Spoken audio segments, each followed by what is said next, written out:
Hello dear students, welcome you all again in our class. In previous lecture, we have briefly discussed about the simple present tense. In this video, we are going to continue our discussion on the simple present tense. So, let's start. આપણે આગળના લેક્ચરમાં simple present tense વિશે basic માહિતી મેળવી હતી. Specially use of the simple present tense. Simple present ટેન્સનો use ક્યાં થાય છે? તો કે ભાઈ જ્યારે આપણે આપણી પોતાની કોઈ દૈનિક હેબિટ્સ, દૈનિક આદત મતલબ કહી શકીએ આપણે દૈનિક કોઈ ક્રિયાઓ છે એને દર્શાવતા હોય તો એના માટે આપણે સાદા વર્તમાન કાળનો ઉપયોગ કરીએ છીએ.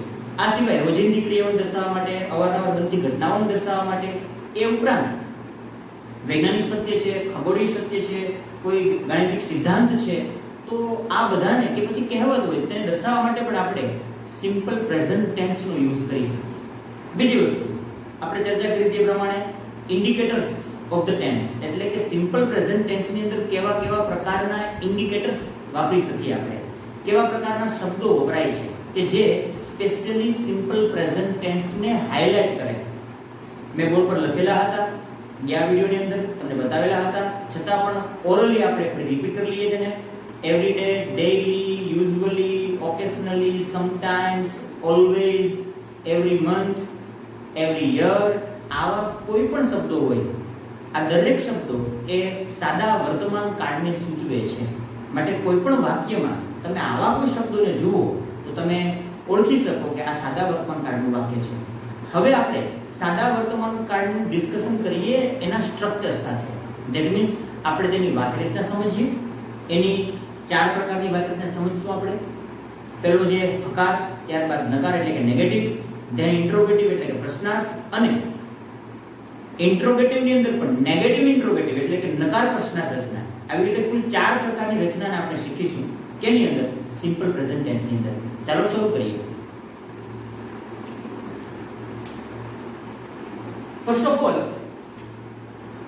in the simple present tense, any sentence pattern ની અંદર first આપણે પહેલી જોઈએ એ છે affirmative.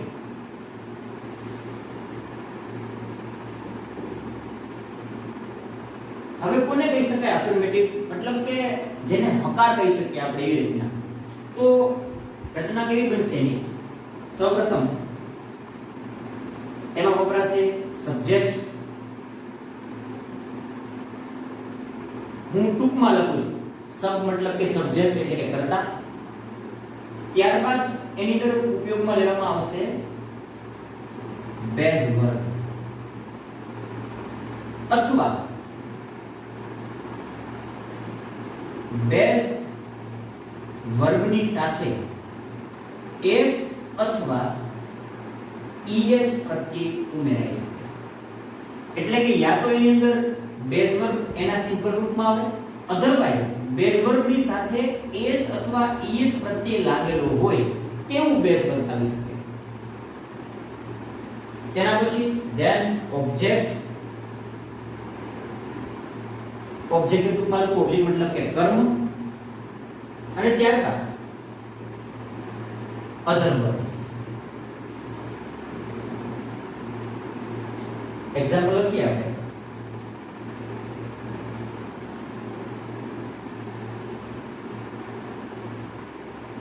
First example, I play cricket daily. બીજો એક્ઝામ્પલ લખીએ.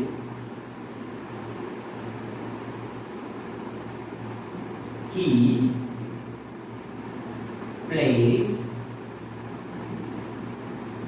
cricket daily. હજી એક એક્ઝામ્પલ લખી શકીએ. She watches a movie every day. મેં અહીંયા 3 એક્ઝામ્પલ લખેલા છે. હું વધારે એક્ઝામ્પલ પર નહીં જાઉં પણ તમને સમજાવીશ, કારણ કે આ 3 એક્ઝામ્પલને લઈને જ આપણે આગળની 3 રચના શીખવાના છીએ. બાકીના એક્ઝામ્પલની ચર્ચા આપણે લાસ્ટમાં કરીશું. જોઈએ આપણે 3 એક્ઝામ્પલની અંદર. પહેલા તો એ સમજીએ કે રચના કેવી રીતે બનશે.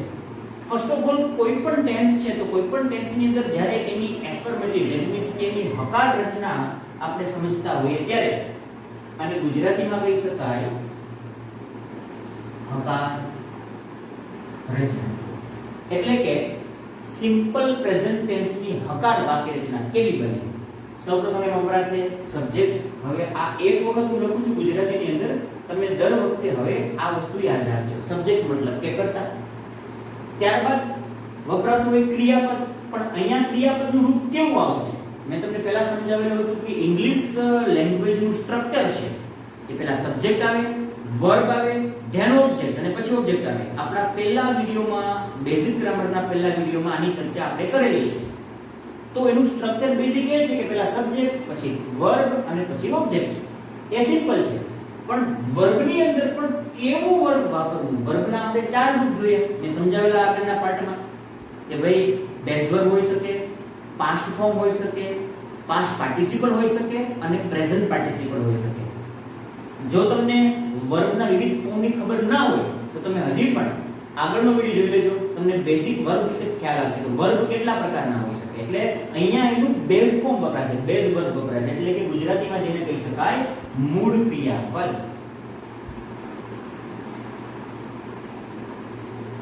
અથવા ક્રિયાપદનું મૂળ રૂપ એવું લખીએ આપણે.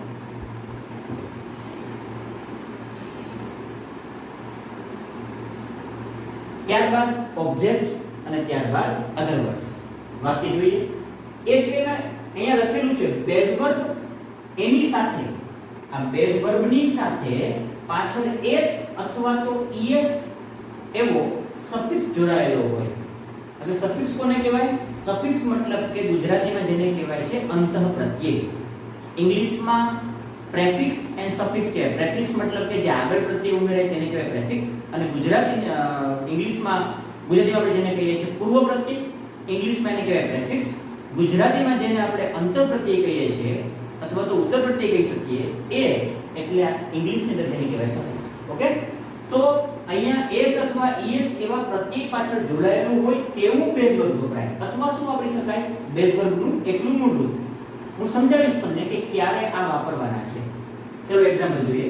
I play cricket daily. હું દરરોજ ક્રિકેટ રમું છું. કર્તા કોણ છે અહીંયા? I. એની સાથે ક્રિયાપદનું બેઝ વર્બ શું વપરાશે? પ્લે. બેઝ ક્રિયાપદ છે, એનું બેઝ વર્બ શું આવ્યું? પ્લે. ત્યારબાદ ક્રિકેટ એ કર્મ બને છે. શું રમવાની ક્રિયા થાય છે અહીંયા? તો અહીંયા થાય છે ક્રિયા રમવાની, ક્રિકેટ રમવાની. એટલે ક્રિકેટ એ શું બને છે? કર્મ બને છે. ડેઈલી અધર વર્ડ્સ છે, મતલબ કે એનો ટેન્સ ઇન્ડિકેટર છે. Then he plays cricket daily. Again મેં કરતા બોલ્યો છે he. હવે તમે એ નોટિસ કરજો, અહીંયા he કરતા છે અને અહીંયા I એટલે કે ફર્સ્ટ પર્સન સિંગ્યુલર અને આ છે થર્ડ પર્સન સિંગ્યુલર. અહીંયા ક્રિયાપદનું રૂપ જુઓ. પ્લે ની સાથે શું ઉમેરાઈ ગયું છે? Yes, you can see here. એ જોઈ શકો તમે શું છે સાથે s લાગેલો છે. ધેટ મીન્સ એનો મતલબ એ થાય કે આ ક્રિયાપદની અંદર આપણે s સફિક્સ જોડેલો ક્રિયાપદનું રૂપ વાપર્યું છે. એટલે પ્લે તો મૂળ બેઝ વર્બ છે જ, પણ પ્લે ની પાછળ આપણે s પ્રત્યય ઉમેરેલો છે. એટલે શબ્દ શું બને છે? Plays. he plays cricket daily. હવે તમને પ્રશ્ન એવો થાય કે સાહેબ અહીંયા શું કામ એકલું પ્લે અને અહીંયા કેમ પ્લેઝ? વાય? તો એનો જવાબ આપણને અહીંયાથી મળશે. અહીંયા જોઈ શકો તમે કયો કરતા છે? I. પહેલો પુરુષ એકવચન. અહીંયા I હોય તો પ્લે લખાય, એટલે કે I સાથે બેઝ વર્બ વપરાય. V હોય તો પણ પ્લે વપરાય, એટલે કે પ્રથમ પુરુષ બહુવચનમાં પણ બેઝ વર્બ વપરાય. U હોય, U એકવચનમાં હોય, બહુવચનમાં હોય, ડઝન્ટ મેટર, એમાં પણ શું વપરાશે? મૂળ રૂપ. હવે બાકી એટલું રહી છે ધ્યેય. અને ધ્યેય હોય તો પણ શું વાપરી શકાય? એકલું મૂળ ક્રિયાપદનું રૂપ. તો એનો મતલબ એવો થાય he, she અને it. ત્રીજા પુરુષને એકવચનના કોઈ કરતા વપરાયેલા હોય કે પછી કોઈ નામ નેમ એકવચનનું નામ માનો કે અહીંયા લખેલું હોત અનિલ તો પણ શું હોય અનિલ પ્લેઝ ક્રિકેટ ડેલી કારણ કે અનિલ એ શું છે ત્રીજા પુરુષ એકવચનનો કર્તા છે તો ત્રીજા પુરુષને એકવચનનું કોઈ પણ કર્તાનું સર્વનામ મૂકેલું હોય કે પછી કોઈ નામ હોય એકવચનનું તો તેની સાથે ક્રિયાપદનું રૂપ જે વપરાય તે ક્રિયાપદના રૂપની સાથે s અથવા es પ્રત્યય ઉમેરવો પડે ચિંતા ના કરો હું તમને નિયમ લખાવી અને સમજાવીશ આપણે આ પૂરું કરી લેશું ત્યારબાદ અંતમાં હું તમને નિયમ પણ સમજાવીશ સમજવાનું અહીંયા હજી એક છે એક વખત હજી હું સમજાવું છું જ્યારે કરતા I, we, you કે ધ્યેય એટલે કે પ્રથમ પુરુષ એકવચન પ્રથમ પુરુષ બહુવચન બીજો પુરુષ એકવચન બીજો પુરુષ બહુવચન અને ત્રીજો પુરુષ બહુવચન હોય યાદ રાખજો હું ત્રીજો પુરુષ એકવચન નથી બોલ્યો ત્રીજો પુરુષ બહુવચન હોય તો તમે ક્રિયાપદની સાથે એકલું બેઝ વર્બ વાપરી શકો પરંતુ જો કર્તા ત્રીજા પુરુષ અને એકવચનનો હોય માત્ર ને માત્ર ત્રીજો પુરુષ અને એકવચન તો અને તો માત્ર તમારે તે કર્તાની સાથે ક્રિયાપદનું બેઝ વર્બ તો વાપરવાનું પણ સાથે સાથે તેની પાછળ s અથવા તો es પ્રત્યય ઉમેરવાનું હવે પ્રશ્ન બીજો થશે ઉત્પન્ન તો સાહેબ s ક્યારે ઉમેરવો અને es ક્યારે ઉમેરવો મતલબ આ બંનેમાંથી કોઈ પણ ઉમેરી શકાય ના ઓબ્વિયસલી નોટ એવું ન થઈ શકે તો એના માટે ખબર કેમ પડે શું કરતા આપણને કહે છે કે ભાઈ મારી સાથે s લગાવ નહીં તો બીજું વાક્ય છે she watches a movie every day કોણ છે કરતા she મતલબ ત્રીજો પુરુષ એકવચન તેણી જોવે છે શું જોવે છે મૂવી જોવે છે એવરી ડે એક મૂવી દરરોજ એક મૂવી જોવે છે ભાઈ આવું નસીબ તો બહુ ઓછા લોકોનું હોય હો ઘણા લોકડાઉનમાં ઘણો બધો ફાયદો ઉઠાવેલો હશે મૂવી જોવાનો તો તેણી મૂવી જોવે છે દરરોજ એક મૂવી જોવે છે હવે અહીંયા કરતા વાપરેલો છે સી અગેન ત્રીજો પુરુષ અને એકવચન કરતા કહેવાય ઓબ્વિયસલી ચલો એના કારણે આપણે ક્રિયાપદની સાથે s અથવા es પ્રત્યયમાંથી કોઈ પણ એક વાપરવાનું થશે એ પણ સમજાઈ ગયું પણ અહીંયા મારો પ્રશ્ન એ થાય કે શા માટે અહીંયા es પ્રત્યય વાપરેલો છે કેમ મેં અહીંયા s પ્રત્યય ના વાપર્યો બીકોઝ આનું કારણ શું બીકોઝ એનું કારણ છે આ વોચની અંતે આવતો ch હવે આનો નિયમ એવો છે જ્યારે આપણે s અથવા es પ્રત્યયને લગાડવાનું હોય તો તેનો નિયમ એવો છે કે જો કોઈ ક્રિયાપદના અંતમાં s double s sh ch x કે o આપેલા હોય તો અને માત્ર તો તેવા ક્રિયાપદની પાછળ es પ્રત્યય ઉમેરવાનો છે અધરવાઇઝ s ઉમેરવાનું પણ ક્યારે કરતા ત્રીજો પુરુષ અને એકવચન હોય તો અને માત્ર તો જ જો કરતા I, we, you કે ધ્યેયમાંથી હોય તો આ નિયમ લાગુ જ પડશે નહીં કારણ કે s અને es નો નિયમ લાગુ પડે છે માત્ર થર્ડ પર્સન સિંગ્યુલર ત્રીજો પુરુષ એકવચનના કર્તા માટે છે ઓકે આઈ હોપ તમને ત્રણ એક્ઝામ્પલ સમજાઈ ગયા હશે મેં ત્રણેય એક્ઝામ્પલની અંદર જે નિયમનું જરૂરિયાત હતી એ નિયમને પણ ભેગો સમજાવી દીધો છે હજી હું આ નિયમ તમને લખાવીશ પણ ખરો અને સમજાવીશ પણ ખરો પણ હવે આપણે એના આગળની રચના જોઈએ મને આશા છે તમને સમજાઈ ગઈ છે રચના ફરી સમજાવી દઉં છું એક વખત જ્યારે આપણે એફર્મેટિવ સેન્ટેન્સ બનાવીએ સિમ્પલ પ્રેઝન્ટ ટેન્સ નું એટલે કે સાદા વર્તમાન કાળની આપણે હકાર રચના બનાવતા હોઈએ તો રચના કેવી બનશે પહેલા સબ્જેક્ટ ત્યારબાદ બેઝ વર્બ એટલે કે મૂળ ક્રિયાપદ અને ત્યારબાદ ઓબ્જેક્ટ વાપરવાનું અને ત્યારબાદ અધર વર્બ્સ હવે તમને એક્ઝામની અંદર સેન્ટેન્સને ટ્રાન્સલેટ કરવાના પૂછાય મતલબ કે ચેન્જ કરવાના પૂછાશે તો તમે આ વાક્યને સાદા વર્તમાન કાળનું છે એમ ઓળખી ક્યાંથી શકો ઘણા વિદ્યાર્થીઓ એવું કરતા હોય છે કે સીધા અહીં જશે ડેઈલી ઉપર કોઈ કે સર ડેઈલી વપરાયેલ ધેટ મીન્સ એક ટેન્સ ઇન્ડિકેટર શબ્દ છે, મતલબ કીવર્ડ છે, એ બતાવે છે કે આ સિમ્પલ પ્રેઝન્ટ ટેન્સ છે. નો ડાઉટ તમે સમજી શકો, તમે એના આધારે કહી પણ શકો ડેઈલી છે એટલે ઓકે.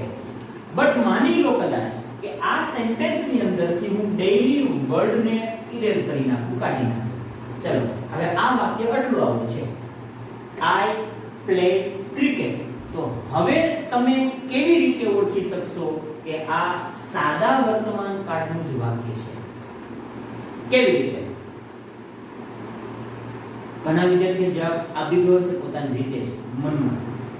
આઈ હોપ, મને ખબર છે કદાચ હું તમને સાંભળી શકતો નથી, પણ છતાં પણ તમારા માઇન્ડમાં આનો જવાબ આવી ગયો હશે. આપણે આને કેવી રીતે ઓળખી શકીએ? તો આના માટે આ વાક્યને તમારે ઓળખવું હોય તો તમે ન તો આઈ પર જવાનું છે, ન તો ક્રિકેટ ઉપર જવાનું છે. આપણે જે તે વાક્યના હાર્ટને પકડવાનું છે, અને કોઈ પણ સેન્ટેન્સ હોય એનું હાર્ટ એ શું છે? એનું વર્બ હોય છે. એટલે કે કોઈ પણ ટેન્સ એનું હૃદય છે ને, મેન હાર્ટ એ કોણ છે? એનું વર્બ છે. એના વર્બને પકડો એટલે ઓટોમેટિક તમને કહી દેશે કે ટેન્સ કયો ટેન્સ છે. તમને યાદ હોય તો પેલા આપણા ગામડાના દાદા હોય ને, એનો અનુભવ મોટો હોય.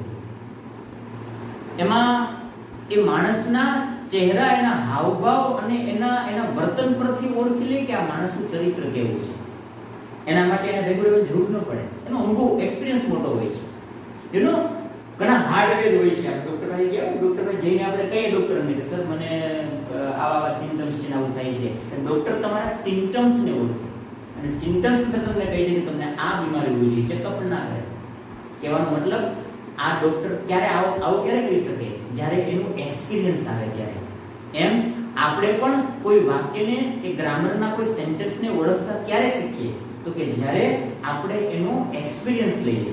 તમને જેમ જેમ પ્રેક્ટિસ થશે, તમે જેમ આવા એક્ઝામ્પલને સોલ્વ કરશો, એક્ઝામ્પલને એને ક્રિટિસાઇઝ કરશો, એમ તમારી અંદર તે અનુભવ વધશે અને તમે ઈઝીલી ઓળખી શકશો. પણ યાદ રાખો, તમારે માત્ર ને માત્ર કાર્ડને ઓળખવાનું છે એના ક્રિયાપદના રૂપના આધારે.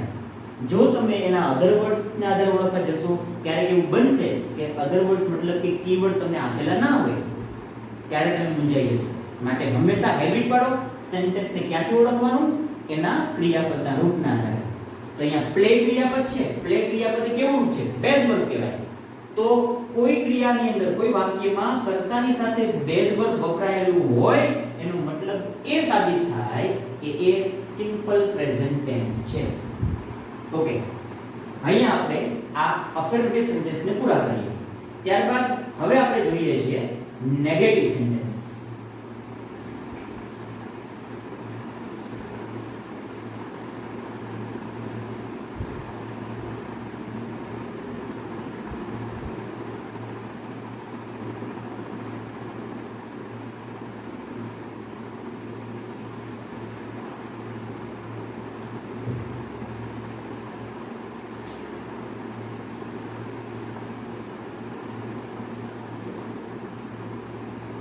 નેગેટિવ સેન્ટેન્સ ધેટ મીન્સ કે નકાર રચના.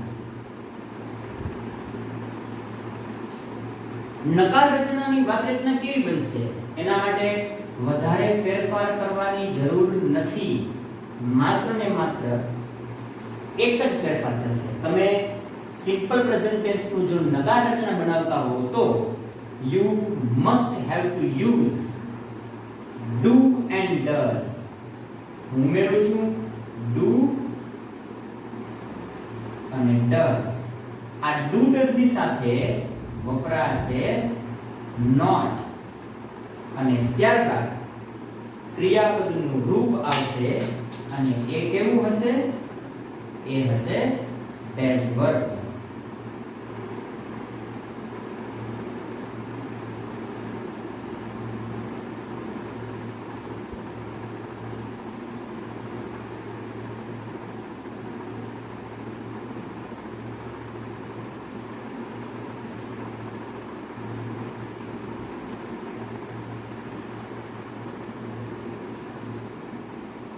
ત્યારબાદ ઓબ્જેક્ટ અને ત્યારબાદ અધર વર્ડ્સ.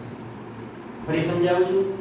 સબ્જેક્ટ, ત્યારબાદ ડુ અથવા તો ડઝ, તેના પછી આવશે નોટ, ત્યારબાદ base verb, object and other verbs. મેં જો વાક્યની અંદરથી સબ્જેક્ટ નથી બદલાયો, નથી ઓબ્જેક્ટ બદલાયો, નથી અધર વર્બ્સ બદલાયા, કારણ કે આ ત્રણ વસ્તુ એવી છે કે જે એમની એમ રહે છે નકાર રચનામાં. એનું સ્થાન બદલાશે નહીં. સ્થાન એનું ક્યારે બદલાય? જ્યારે આપણે ઇન્ટ્રોગેટિવ રચના કરતા હોઈએ અથવા તો જ્યારે આપણે પેસિવ સેન્ટેન્સ બનાવીએ ત્યારે. પેસિવમાં આપણે જોશું કે કેવી રીતે ઓબ્જેક્ટ છે આગળ આવશે અને સબ્જેક્ટ બહાર જાય છે. એવી રીતે જ્યારે આપણે પ્રશ્ન રચના ભણશું ત્યારે શીખવીશ તમને કેવી રીતે સબ્જેક્ટ અને સહાયકારક ક્રિયાપદનું સ્થાન બદલાય છે. પણ નકાર રચનામાં શું થાય? માત્ર નોટ ઉમેરવાનું. કોની આગળ? બેઝ વર્બની આગળ. બટ એકલું નોટ નથી આવતું. નોટ એની સાથે સહાયકારક ક્રિયાપદનો પદને લઈને આવે છે.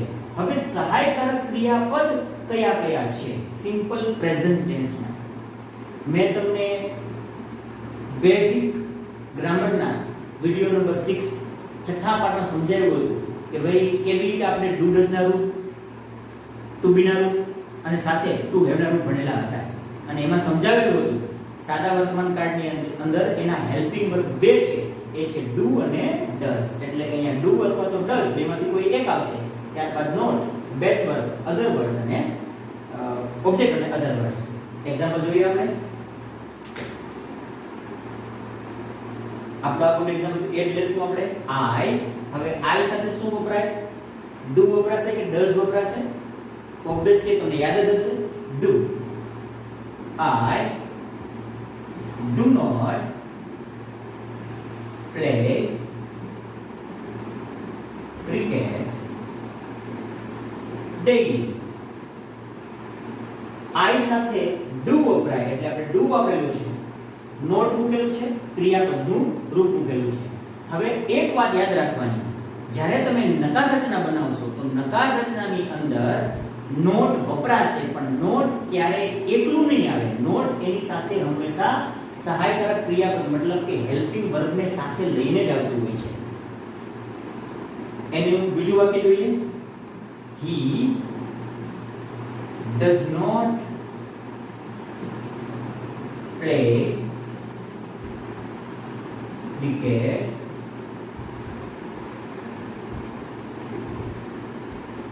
daily. Again, third sentence. She શું વપરાય સી સાથે? ડુ અથવા ડઝ? શું આવશે બોલો? Yes, does. She does not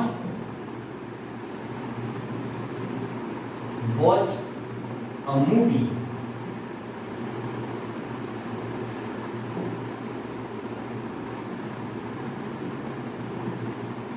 every day.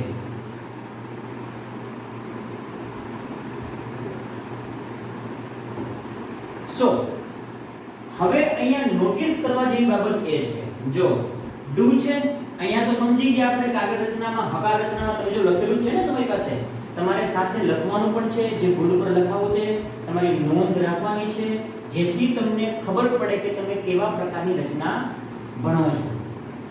હવે કદાચ તમે નોંધ નથી કરી તો વિડિયોને થોડો રિવાઇન્ડ કરજો અને આગળ અફર્મેટિવ સેન્ટેન્સને જોજો. એમાં મેં લખેલું છે આઈ સાથે મૂળ ક્રિયાપદ એટલે કે આઈ પ્લે હતું. આઈ સાથે ડુ વપરાય એટલે I do not play cricket. Simple, સમજાઈ ગયું. હવે અહીંયા જુઓ, હી સાથે શું વપરાય? હી કેમ આવશે? ત્રીજા પુરુષ એકવચનમાં. તો હી સાથે શું વપરાશે? Does. He does not play cricket. હવે તમે એક વસ્તુ નોંધી છે, અહીંયા મેં પ્લેઝ ને બદલે પ્લે કરેલું છે. મેં હમણાં સમજાવેલું હતું કે કરતા ત્રીજો પુરુષ એકવચન હોય તો ક્રિયાપદની સાથે એસ અથવા ઈએસ પ્રત્યય ઉમેરવાનો. આપણે ઉમેરેલો પણ હતો, પાછળ એસ લગાવેલો પણ હતો. તો અહીંયા મેં શું કામ કાઢી નાખ્યું? ભૂલી ગયો લગાડતા? ના. તો એનું કારણ આ ડઝ છે. જે વાક્ય રચનાની અંદર ડઝ યુઝ થશે એટલે કે નકાર રચના અને પ્રશ્નાર્થ રચના કે નકાર પ્રશ્નાર્થ, તેમની અંદર એ વાક્ય રચનામાં જો ડઝ વપરાઈ જાય છે તો ડઝ પછી આવતું એમાં એ જ વાક્યમાં આગળ આવતું મૂળ ક્રિયાપદનું રૂપ એ મૂળ રૂપ રહેશે. એમાં એસ અથવા ઈએસ ઉમેરવામાં આવશે નહીં. જે લોકો કાર્ડને પહેલેથી ભણી ગયેલા છો, તમને આ યાદ જ હશે, તમારા ધ્યાન પર થઈ લાવવાની મારે વાત હતી. તમારી પેલા જ્ઞાનની અંદર ધૂળ લાગેલી ધૂળ નીકળી જશે, તમને ખ્યાલ આવી ગયો છે બધું. પણ કેટલાક લોકો એવા હશે કે જેમને કાળ વિશે કોઈ પ્રકારનું જ્ઞાન નથી, એટલીસ્ટ જે લોકો ફર્સ્ટ ટાઈમ ટેન્સને ભણે છે. તો એવા લોકો માટે હું ફરી કહું છું કે જ્યારે તમે કોઈ રચના બનાવો, મતલબ કે સાદા વર્તમાન કાળની અંદર એની નકાર રચનામાં માત્ર ને માત્ર બેઝ વર્બ વપરાય. મેં શું લખ્યું છે? એકલું બેઝ વર્બ લખ્યું. મેં એવું લખ્યું છે કે બેઝ વર્બની સાથે એસ અથવા એસ નથી લખેલું. શું કામ નથી લખેલું? કારણ કે એમાં ક્રિયાપદનું નકાર રચનામાં હંમેશા બેઝ વર્બ જ આવશે. એમાં ક્યારે એસ વાળું રચના આવશે નહીં. શું કામ નહીં આવે? કારણ કે એક તો આઈ વી યુ ધે વગેરે હોય તો ડુ આવશે, તો એમાં તો આવશે જ નહીં. પણ જો કરતા ત્રીજો પુરુષ એકવચન હોય તો તેની સાથે ડઝ વપરાય છે. આ ડઝ વપરાય છે માટે એમની સાથે પ્લે નથી આવતું. હવે તમને એ પણ સમજાવી દઉં, વોટ ઇઝ ડઝ? ડઝ શું છે? ખરેખર તો ડઝ છે એ ડુ નું જ એક રૂપ છે, પણ ડુ ની સાથે શું લાગી ગયું છે? ઈએસ. એટલે શું બની ગયું છે? આ ડઝ. સો અહીંયા ઇનડાયરેક્ટલી જોઈએ આપણે તો એસ અને ઈએસ નો નિયમ લગાડવાનો છે તો તે અહીંયા સંતોષાઈ જાય છે. એ નિયમ અહીંયા ક્લેરિફાઈ થઈ જાય છે. ધેટ ઇઝ વાય આપણે પાછળના ક્રિયાપદને ફરીથી એસ લગાડતા નથી, કારણ કે આ ડઝ છે ઓલરેડી ડુ નું જ રૂપ છે, એ ડિફરન્ટ નથી. ડુ માં પાછળ ઈએસ ઉમેરો એટલે શું બની ગયું? ડઝ. સિમ્પલ થઈ ગયું. ઓકે, બીજું વાક્ય, she does not watch a movie every day. અહીંયા પણ મેં એવું લખ્યું છે વોચ, તમે જોઈ શકો છો. વોચિસ નથી, વોચ લખ્યું છે. શું કામ ઈએસ કાઢી નાખ્યું? બીકોઝ આગળ શું આવેલું છે? ડઝ. તો ડઝ ક્યાં વપરાય છે? માટે જ. જો તમે નોટિસ કરેલું છે શા માટે આઈ સાથે, યુ સાથે, વી સાથે, આ યુ અને ધેની સાથે ડુ વપરાય છે. તો આ પાંચે પાંચ પ્રકારના કર્તાઓની અંદર એટલે કે પાંચ જગ્યાએ ડુ વપરાતું હોય ને માત્ર ત્રીજા પુરુષ એકવચનમાં હી સી ને ઇટ માં અંદર ડઝ આવતું હોય તો એની પાછળનું રીઝન એ છે કે નિયમ આપણો આગળનો હતો તે કરતા ત્રીજો પુરુષ એકવચન આપેલો હોય તો એસ અને ઈએસ વપરાય. એટલે આ કર્તાઓની અંદર ડુ ને બદલે ડઝ વપરાય છે. અને ડઝ વપરાય છે એ ડઝ વપરાવાના કારણે પાછળનું ક્રિયાપદ કેવું રહે છે? મૂળ રૂપ બને છે. આપણે એને એઝ જેમ છે મૂળ રૂપમાં લખવાનું છે. એટલા માટે મેં અહીંયા નિયમિત રચનામાં ક્યાંય કે બેઝ વર્બની સાથે સફિક્સ તરીકે એસ કે એસ ઉમેરાશે એવું મેં લખેલું જ નથી, કારણ કે માત્ર ને માત્ર હકાર રચનામાં જ એસ અને ઈએસ લાગશે. નકાર રચનામાં એસ અને ઈએસ નો નિયમ લાગુ પડશે જ નહીં. શું કામ લાગુ નહીં પડે? કારણ કે એમાં સહાયકારક ક્રિયાપદો ડુ અને ડઝ આવી જશે, અને જ્યાં ડઝ આવશે ત્યાં પણ લાગશે નહીં, કારણ કે ડઝ માં ઓલરેડી ઈએસ સમાયેલો સમજવામાં આવે છે. આપણે સમજવા માટે ઈએસ વાળું રૂપ જ ડઝ એ છે, તો પછી આ લગાવવાની જરૂર રહેતી જ નથી. ઓકે, આઈ હોપ તમે સમજી ગયા છો.